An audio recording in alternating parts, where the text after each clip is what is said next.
25 Νοεμβρίου σήμερα, χρόνια πολλά και πάλι στις Κατερίνες, και αύριο 26 Νοεμβρίου είναι η ημέρα που γιορτάζεται από το 2019 ως Παγκόσμια ημέρα ελιάς, με πρωτοβουλία της UNESCO, με στόχο να ενθαρρύνει την προστασία της ελιάς και των αξιών που αυτή ενσωματώνει, προκειμένου η διεθνής κοινή γνώμη να εκτιμήσει τη σημαντική κοινωνική, πολιτιστική, οικονομική και περιβαλλοντική της σημασία για την ανθρωπότητα.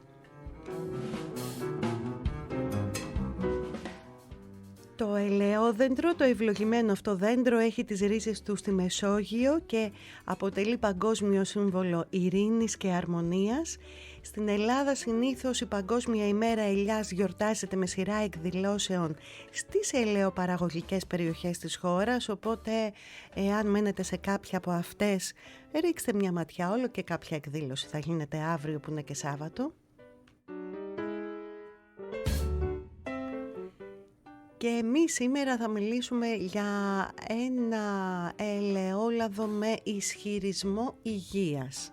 Και μπορεί να μιλήσουμε για το συγκεκριμένο ελαιόλαδο, αλλά καλό θα ήταν σιγά σιγά όλοι οι ελαιοπαραγωγοί, όσοι ενδιαφέρονται, να μπουν σε μια διαδικασία και να δουν εάν το δικό τους ελαιόλαδο έχει ισχυρισμό υγείας. Υπάρχει το Παγκόσμιο Κέντρο για την Ελιά εδώ στην Αθήνα, ο κύριος Προκόπης Μαλιάτης, ο καθηγητής, και η Ελένη Μέλιου, επίσης καθηγήτρια, είναι επικεφαλής σε αυτό το κέντρο, που έχουν βαλθεί να μας δείξουν ότι όταν ένα ελαιόλαδο έχει πάρα πολλές φενόλες, είναι ευεργετικές οι ιδιότητές του για τον ανθρώπινο οργανισμό σε βαθμό που ίσως δεν φανταζόμαστε.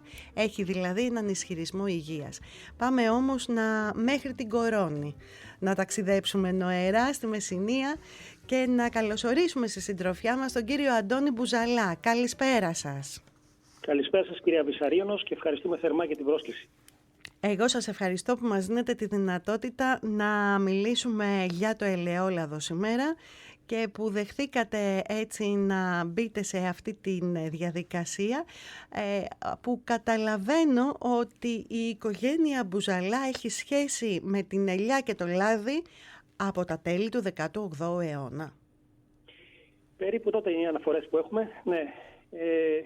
Όπως πάρα πολλοί Μεσσήνοι, η καταγωγή μας είναι από την Αρκαδία. Ερχόντουσαν τότε το χειμώνα, τέτοια περίοδο, με τα ζώα τους.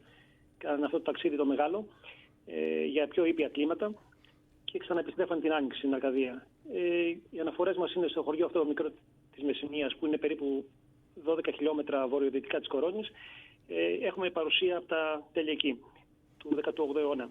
Μάλιστα.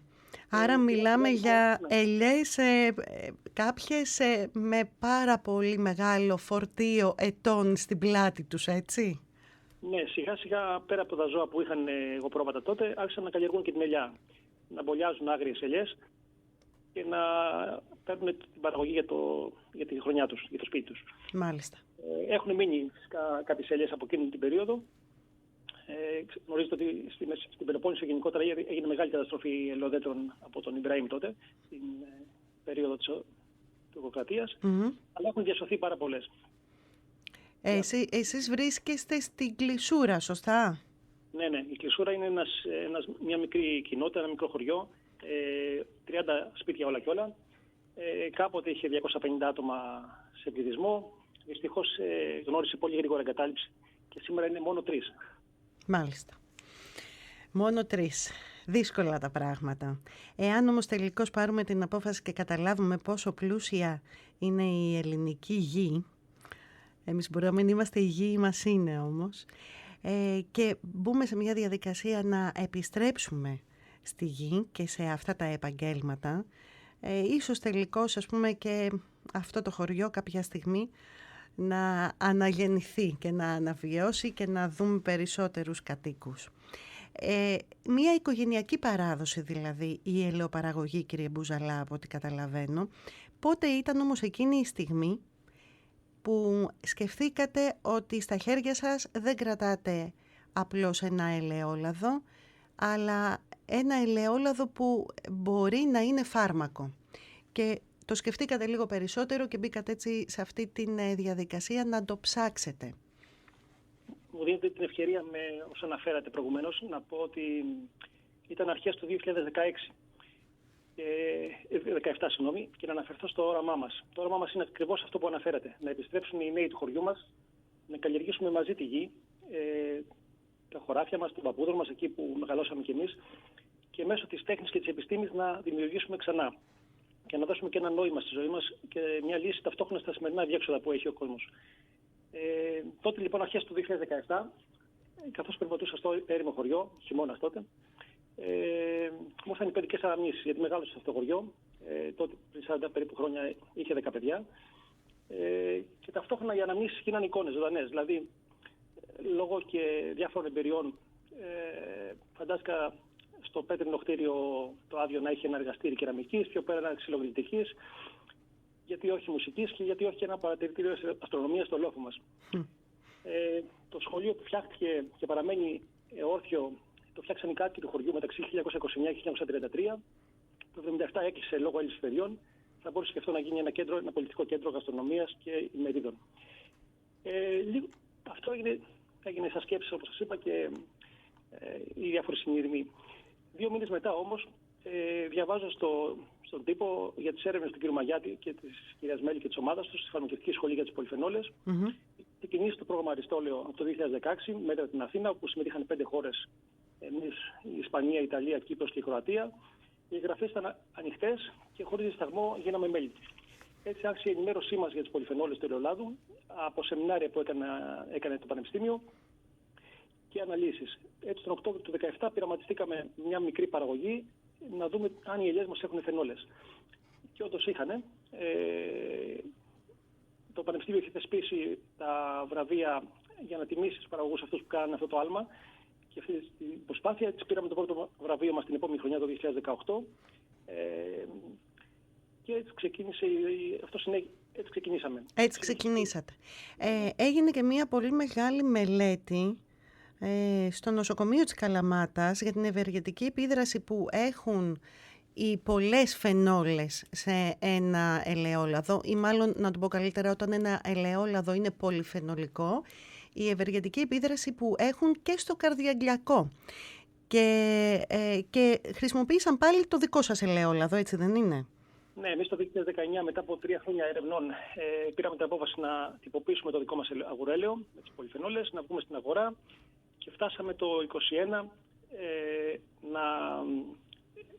τέλη του 2021 να δώσουμε το ελαιόλαδο με πρωτοβουλία του Διευθυντή της Καρδιολογικής Κλινικής Καλαμάτας, του κ. Μάκαρη, και τη βοήθεια του team που είχε και του ειδικευόμενου της καρδιολογίας γιατρού από τον Ήμιτς, ήταν τότε ο κ. Σκούρεκ, λοιπόν, να δώσουν σε 60 ασθενείς και το λάδι μας και σε 20 υγιείς ήταν η ομάδα ελέγχου. Δόθηκε για πρώτη φορά τα 2 σκευάσματα που έχουμε, ένα χαμηλής περιεκτικότητας φενόλες και ένα υψηλής, όπου τα πρώτα συμπεράσματα ήταν πάρα πολύ ενθαρρυντικά. Δηλαδή έδειξε η λήψη μέσα σε 1 μήνα των ελαιολάδων την επίδραση.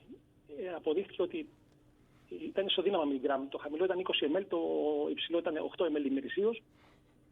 Εδώ να πούμε ότι οι οδηγίες χρήσης είναι για καλύτερη απορρόφηση από τον οργανισμό να το παίρνουμε το πρωί όταν ξυπνάμε με άδειο στομάχι. Με άδειο στομάχι. Και μετά από μισή ώρα μπορούμε να φάμε οτιδήποτε. Ναι, μία κουταλιά ουσιαστικά. Γιατί πλέον μιλάμε για φάρμακα. Θέλω εδώ να πω και για τους φίλους ακροατές, γνωρίζουμε βεβαίως ότι η κορονέικη ελιά δίνει ένα πολύ καλό ελαιόλαδο, αλλά η αλήθεια είναι, και νομίζω ότι το συζητήσαμε και μαζί, κύριε Μπουζαλά, πριν βγούμε στον αέρα, η αλήθεια είναι ότι όπου και να πας στην Ελλάδα, δηλαδή και η Κέρκυρα και η Χαλκιδική και στην Κρήτη και σε άλλες περιοχές που επίσης έχουν δώσει τα ελαιόλαδά τους, τα εξαιρετικά παρθένα ελαιόλαδα, τα πολυφενολικά ελαιόλαδα για μελέτες σε πανεπιστήμια η ελαιοπαραγωγή, και εκεί λοιπόν έχει αποδειχτεί για άλλες μελέτες, εσάς έγινε για το καρδιαγγειακό. σε άλλες μελέτες έχει γίνει για το Αλτσχάιμερ, έχει γίνει για τη σκλήρυνση κατά πλάκας. Τα έχω πει επανειλημμένα από την εκπομπή και έχουμε φιλοξενήσει και τον κύριο Μαγιάτη και την κυρία Μέλιου από το Παγκόσμιο Κέντρο για την Ελιά, που βρίσκεται εδώ στην Αθήνα, ότι τελικώς, ναι, υπάρχουν πραγματικά εξαιρετικά ελαιόλαδα που πλέον δεν είναι απλώς ένα ελαιόλαδο που θα το χρησιμοποιήσουμε στην κουζίνα μας. Όχι, είναι ένα ελαιόλαδο που πρέπει να πάρουμε μία κουταλιά το πρωί όταν ξυπνάμε νηστική, γιατί είναι φάρμακο για τον οργανισμό και προλαμβάνει απίστευτες επαθήσεις ή θυμάμαι ας πούμε για τις σκλήρυνση κατά πλάκας, επιβραδύνει σε πάρα πολύ μεγάλο βαθμό την ασθένεια.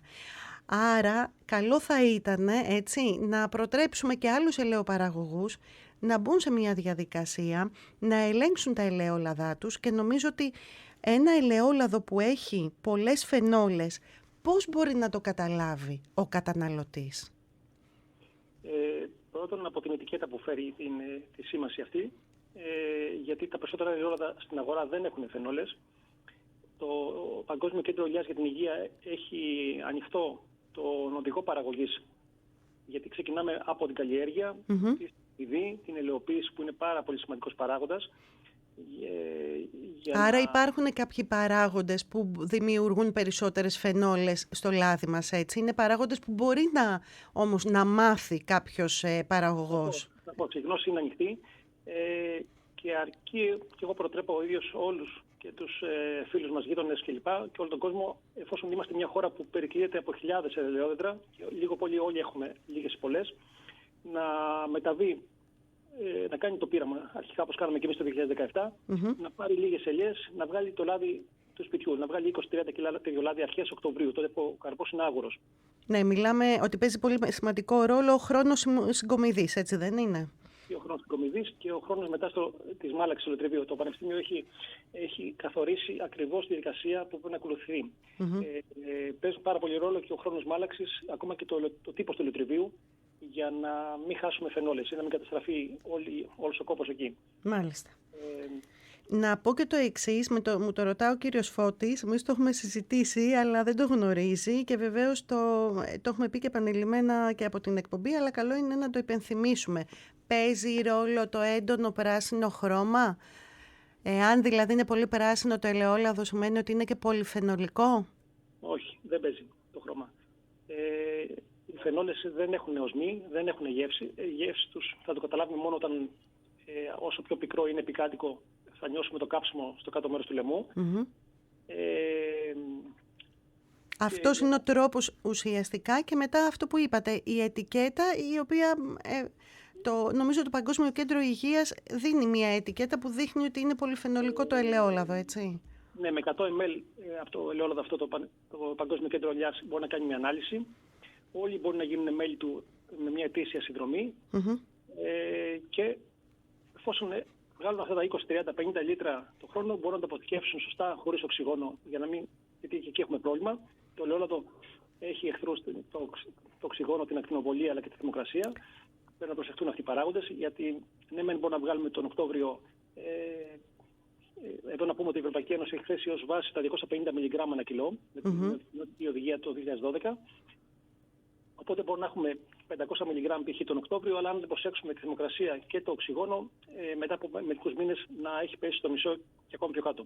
Άρα, όταν ανοίγουμε το μπουκάλι, έτσι, αν δεν πρόκειται να το καταναλώσουμε άμεσα, καλό θα είναι να είναι σε ένα γυάλινο, ας πούμε, μπουκάλι, το οποίο να κλείνει πάρα πολύ καλά και να είναι μέχρι πάνω-πάνω το ελαιόλαδο, έτσι. Σωστά. Όσο η καλύτερη αποθήκευση για το σπίτι είναι ο ασκός πλέον και όχι το μπουκάλι. Ο ασκός απομακρύνει το οξυγόνο, δεν έχει οξυγόνο μέσα και διαχειρίζει καλύτερα το ελαιόλαδο. Να. Μας δώσατε έτσι μία εικόνα.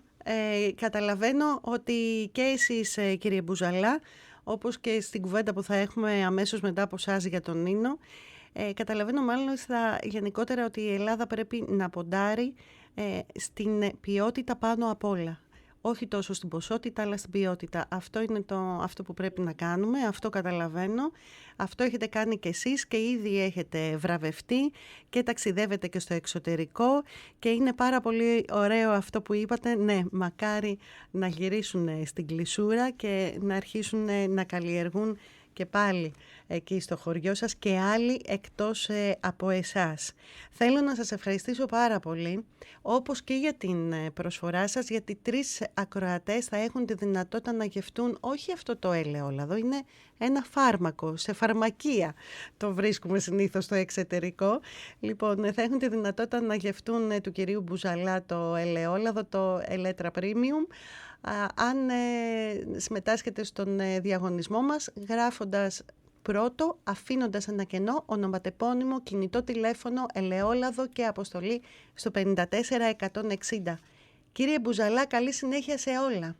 Σας ευχαριστώ και εγώ. Και κλείνοντας να πω ότι πρέπει να αντιληφθούμε εμείς οι Έλληνες ήδη πρώτα απ' όλα τι θησαυρό έχει η φύση γύρω μας, που την έχουμε, απλώς την αγνοούμε. Έτσι ακριβώς. Και όταν το αντιληφθούμε αυτό, δεν θα δίνουμε πλέον αυτό το θησαυρό κύμα ή χωρίς αξία. Ναι. Πολύ σωστά. Πολύ σωστά. Να σταθούμε στην ποιότητα, γιατί είμαστε μια μικρή χώρα σε έκταση. Δεν μπορούμε να συναγωνιστούμε σε ποσότητες μεγάλες χώρες. Το αντιλαμβάνομαστε αυτό, αλλά εκεί που περτερούμε είναι η ποιότητα. Αυτό που έδειξε το Παγκόσμιο Κέντρο Ελιάς με τις έρευνες που έχουν κάνει πάνω από 10.000 αναλύσεις στα δείγματα, είναι ότι το ελληνικό ελαιόλαδο, όταν πληρεί αυτά τα κριτήρια, υπερέχει έναντι όλων των άλλων.